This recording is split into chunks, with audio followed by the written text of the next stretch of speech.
So let us begin today's session by invoking the blessings of the Lord. Please join me for the prayers.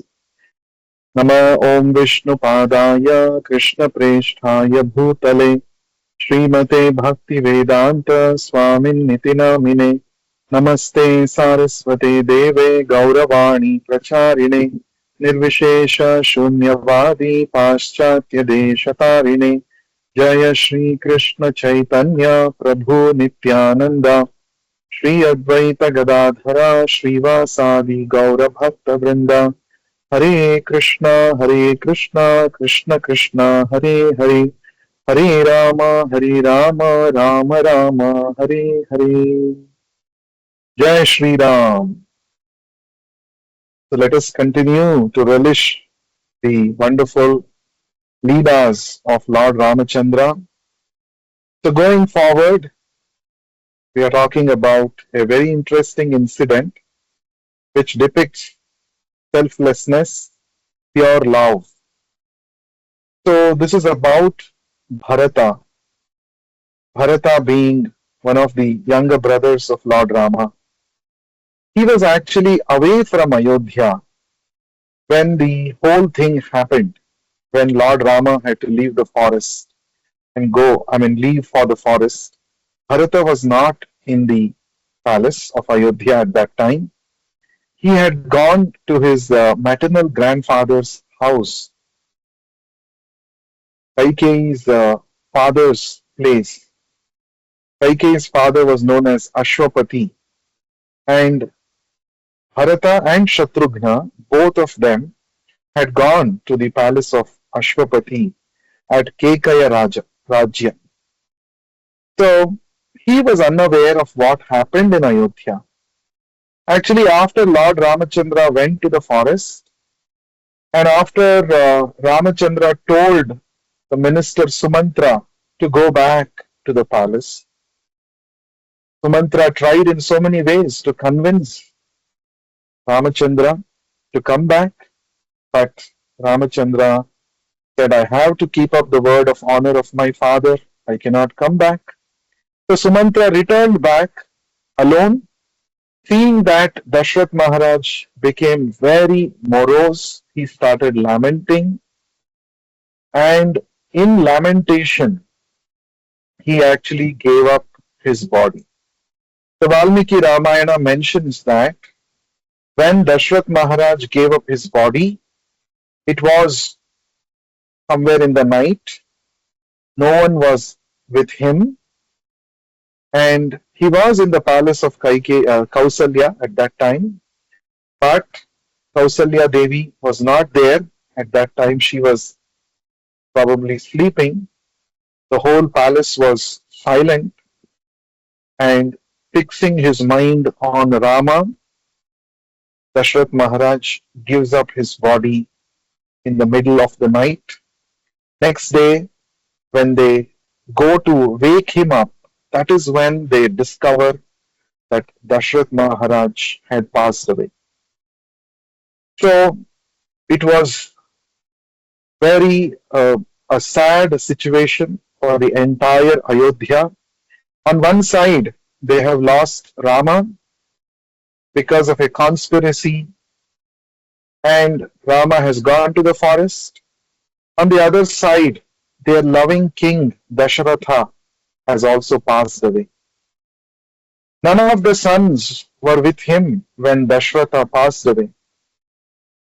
So Vasishtha Muni immediately sent word to call for Bharata and Shatrughna. Vasishtha Muni knew that even if he sends word to Rama, Rama would not come, because he was actually already fulfilling the service or wish of his father. Therefore, he would not come now, and Vasishtha Muni did not want to actually create more emotional distress for Rama by informing him about his father's demise. Therefore, Vasishtha Muni chose to send word for Bharata, and even if the best of the fastest horses, if they were employed, it would take about 7 days for Bharata to come to Ayodhya. Therefore, an arrangement was made in which Dashratha's body was preserved in some medicated oils, in a big tub of medicated oil, so that the body won't rot and so that Bharata can come and perform the final rites for his father. So 7 days passed and Bharata came back to Ayodhya and he saw a kind of silence prevailing everywhere. There was no joy on the streets of Ayodhya. The palace of Ayodhya lacked the luster, and everybody in Ayodhya, they were as though a big catastrophe has happened in their life. They were in that mood. So he could guess that something was not okay. And so he went to his father's place, and father was not there. So he thought maybe he is with his mother Kaikeyi. Therefore, when he went to Kaikeyi's house or palace, he found Kaikeyi sitting uh, dressed like a widow, and he got to know that his father has passed away. It was a very sad, emotional situation for Bharata. We can just imagine. And then he went about asking Kaikeyi, what happened? What happened to our father? Then she narrated the whole thing. And she was narrating the whole thing as though Bharat will greatly appreciate her work. She was thinking that Bharat will be happy now because he is going to become the king of Ayodhya. Dashratha has passed away, it's okay, but Bharat is going to become the king of Ayodhya now, and Bharat will be happy to hear this. This is what she had assumed. See, from this, what do we understand? We may be with somebody for the whole of our life, but we may never understand the other person's mind. We may never understand the intentions of other people. The so-called near and dear ones whom we spend practically whole day throughout our lives, we may not know what's going on in their mind. It's not easy. Actually, Bharata had never thought that he will become the king of Ayodhya. He always considered his brother Rama to be his superior, worshipable person, and he could not even imagine sitting on the throne in the presence of Rama. This fact somehow Kaikeyi could not understand. You see. So anyway, so Bharata was greatly hurt that because of him, he became a reason for his father's death and also sending his brother to the forest. He greatly lamented, and not only he lamented, he became very angry at his mother. In fact, immediately he said, I disown you from now onwards. You are not my mother anymore. I can't imagine that my mother could be so cruel. How can you even think that in the presence of my brother, I will become the king? This thought itself shouldn't have come in your mind. And he greatly laments and he goes on and performs the final rites of his father according to the directions of Vasishta Muni. But then after all the rites are done, he tells Vasishta Muni that I want to go and see my Lord Rama. I want to fall at his feet and beg forgiveness. I don't know whether Rama will accept my forgiveness, but I want to make this attempt and somehow I will do something and I will bring him back to the forest. So Vasishta Muni agreed, and all the queens, the three queens, and along with great saintly persons headed by Vasishta Muni, and along with all the various royal paraphernalia required for performing the Rajya Abhisheka of Rama, and along with all the Chaturanga Sena, Ramachandra, Bharat Maharaj left Ayodhya to the place Chitrakoot where Ramachandra was living there. The idea was Bharat Maharaj will convince Ramachandra and anoint him as the king of Ayodhya then and there in Chitrakoot, and with all opulence to Ayodhya. That was the plan of Bharata. See, from this we understand Bharata never desired to become the king.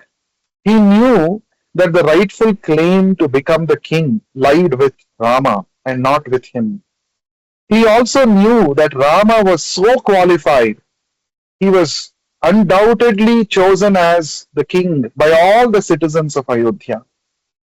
So we should all know in our life that we may be enjoying, we may have so many possessions with us, we may have good talents with us, we may have abilities with us, we may have riches with us, we may have knowledge with us, but all these things do not belong to us.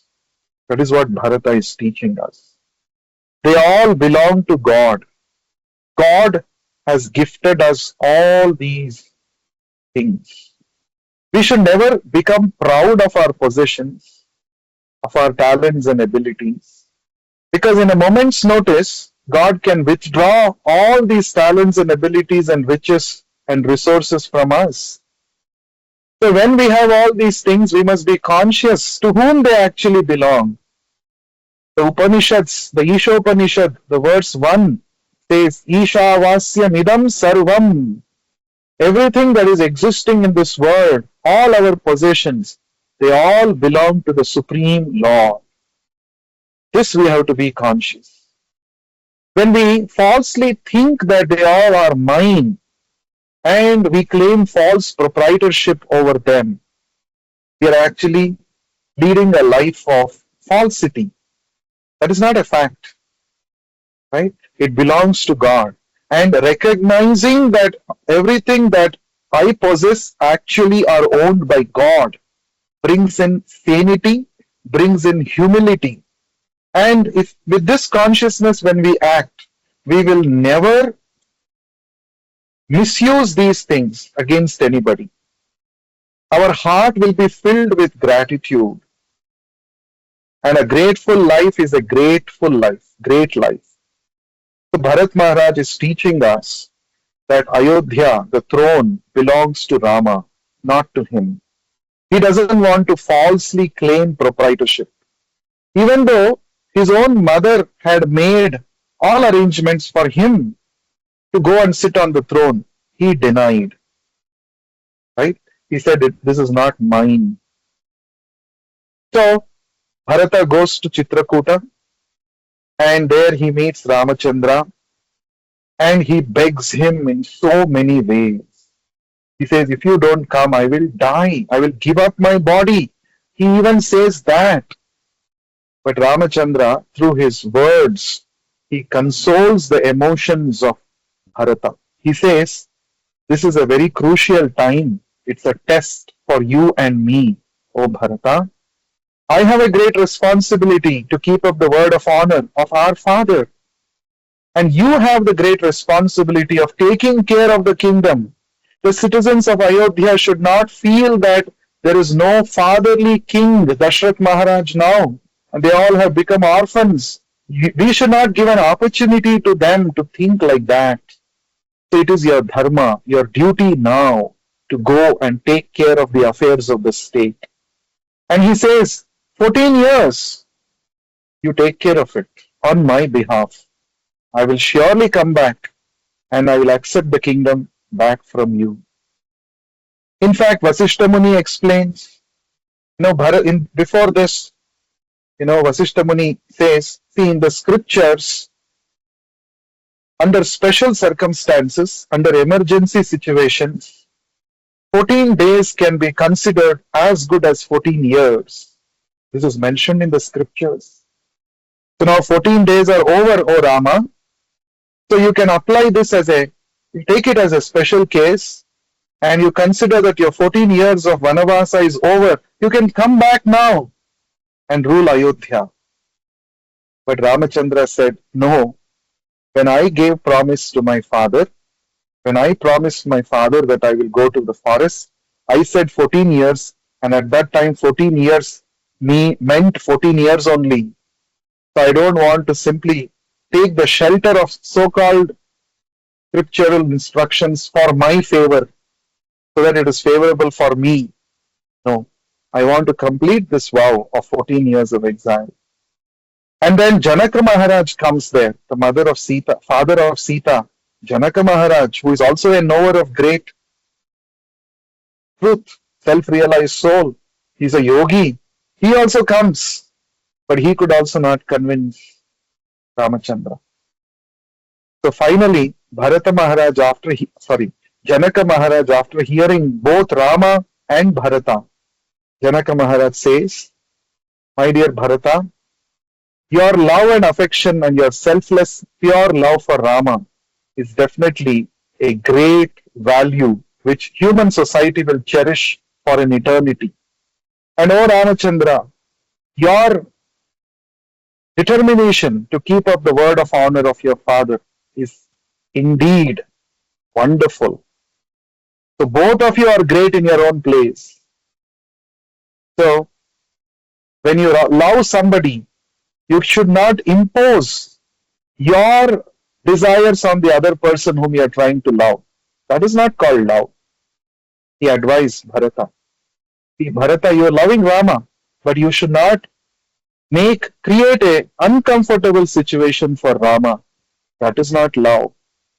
So therefore, as Ramachandra is telling, you please go and take care of Ayodhya on his behalf, and he will come back and resume power after 14 years. So Bharata, his eyes was filled with tears. He was not at all interested in ruling the kingdom, the riches and the wealth associated with it. But somehow a situation has come about where he has to now rule the kingdom. But he said, oh my dear Rama, please give your padukas. I shall install the padukas of yours on the throne of Ayodhya, and I shall rule as a servant of your padukas. I am not the king, you are the king. I will rule on your behalf.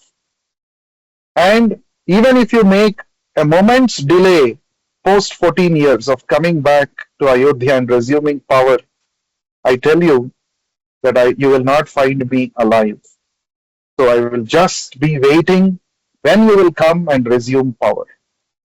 So you can see the great, sacrifice of Lakshmana is on one side, but sacrifice of Bharata is something commendable.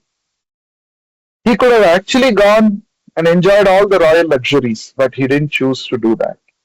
In fact, he took the padukas on his head, went back to Ayodhya. He didn't even enter the city of Ayodhya because he said, my brother is a Vanavasi now. He's not going to enter any city for the next 14 years. I shall also not enter the city. I shall also not enter the palace.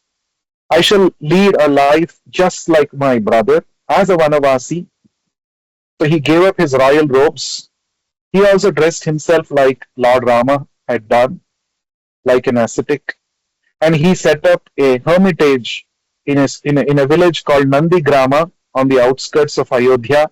It is about 14 kilometers from Ayodhya city, Nandigrama. So there he lived like an ascetic. Every day he would offer flowers and worship the padukas of Rama. And all the ministers and everybody would come and consult with him. He would give them orders from that place. And he was leading a very simple life. He was also eating only fruits and like that, like what Rama would eat in the forest. So this is the epitome of selfless love. We should all realize this in our life.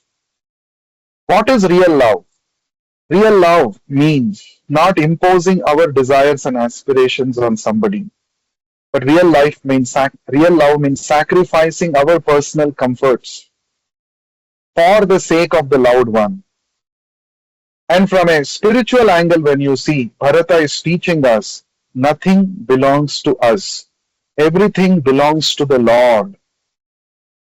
As long as we have them, use them for the service of the Lord. Do not claim proprietorship, ownership, Do not be proud of your possessions, but have humility to accept that whatever I have belongs to God. So let me use it for the benefit of God. I mean, for the service of God, for the benefit of others. So this is the selflessness. So pure love without selflessness is not possible. Pure love means selflessness. This is called complete surrender or sharanagati, accepting the Lord's will. Even though it may be difficult, we accept what Lord says. This is what Bharata teaches us. So that is why it is said, Bhakti Purna Bharata. Bharata's heart is always filled with bhakti. So from this, let us pray to Lord Ramachandra. Let us also try to follow in the footsteps of Bharata. It's not easy. We need a great value system. We need to be spiritually very strong. Every moment we should be conscious that nothing belongs to me, O Lord. You're the one who has given me. Let me not become proud of what I have. So, to have spiritual realization, let us all chant the holy names of the Lord, the Hare Krishna Maha Mantra together. Please join me for 11 times. Let us chant this mantra. Pray to the Lord to develop pure love in our heart. Hare Krishna, Hare Krishna, Krishna Krishna, Hare Hare, Hare Rama, Rama Rama, Hare Hare. Hare Krishna, Hare Krishna, Krishna Krishna, Hare Hare, Hare Rama, Rama Rama, Hare Hare. Hare Krishna, Hare Krishna, Krishna Krishna, Hare Hare, Hare Rama, Rama Rama, Hare Hare. Hare Krishna, Hare Krishna, Krishna Krishna, Hare Hare, Hare Rama, Rama Rama, Hare Hare. Hare Krishna, Hare Krishna, Krishna Krishna, Hare Hare, Hare Rama, Rama Rama, Hare Hare. Hare Krishna, Krishna, Hare Hare, Hare Rama, Rama Rama, Hare Hare. Hare Krishna, Hare Krishna, Krishna Krishna, Hare Hare, Hare Rama, Rama Rama, Hare Hare. Hare Krishna, Hare Krishna, Krishna Krishna, Hare Hare, Hare Rama, Rama Rama, Hare Hare. Hare Krishna, Hare Krishna, Krishna Krishna, Hare Hare, Hare Rama, Rama Rama, Hare Hare. Hare Krishna, Hare Krishna, Krishna Krishna, Hare Hare, Hare Rama, Rama Rama, Hare Hare. Hare Krishna, Hare Krishna, Krishna Krishna, Hare Hare, Hare Rama, Rama Rama, Hare Hare. Jai Shri Ram. So let the noble character of Bharata Maharaj be a guiding light for all of us, and may we tread the path of pure love and selflessness in our lives. So thank you so much for listening.